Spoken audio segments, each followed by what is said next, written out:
Naja public cemetery here in Damascus, where we heard from a witness who testified in Germany and whom I personally interviewed and we personally worked with for a long period of time with satellite imagery, that at this particular cemetery, where he had been one of the administrators, he was called into service by the government in 2012 in order to begin the mass burial of persons that had been killed in government custody.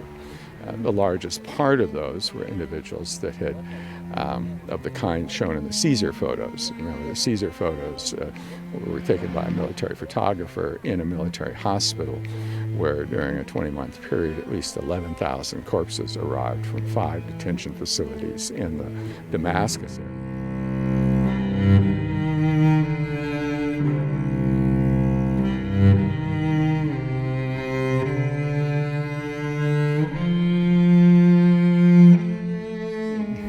In this cemetery in 2012, continuing into 2013, with trenches opened in the ground in this particular section of the cemetery, which was empty.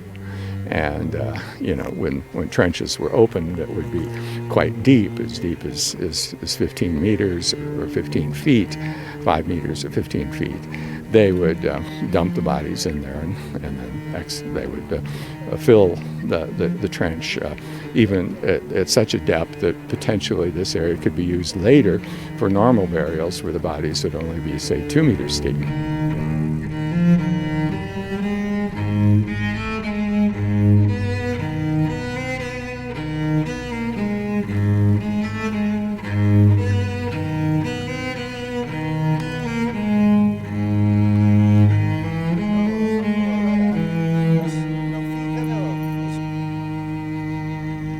أنا لما جيت لهون بال 2017 كانت تجي سيارات برادات أو سيارات شحن تجي على المقبرة الجماعية لهناك، القبورة جاهزة ومجهزة كله جاهز نظامي، بس إنه عبارة عن يجي تراكس ترفع السيارة تفضيها الحمل اللي معها ويطم التراكس ويضلوا فالين. كانت تجي سيارات أمن محل، ممنوع حدا يقرب، ممنوع أي واحد بيقرب كان يتكون بأرضه أو ينزل محل.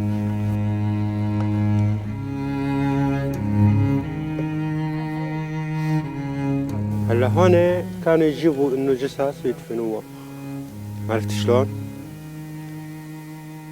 كانوا يجيبوا بس هلا بيحفروا قبر، كل قبر ينزلوا له 5 6 ويطموا. هدول اللي هون.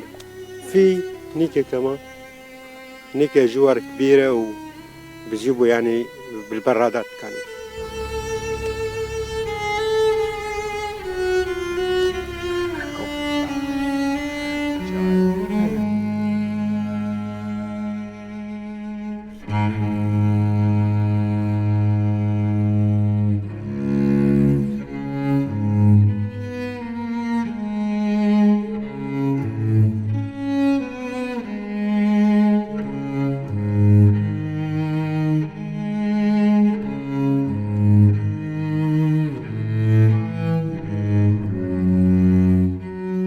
This is an area that we know to have been a mass gravesite, where bodies of former detainees from Saydnaya, from elsewhere, had been brought in.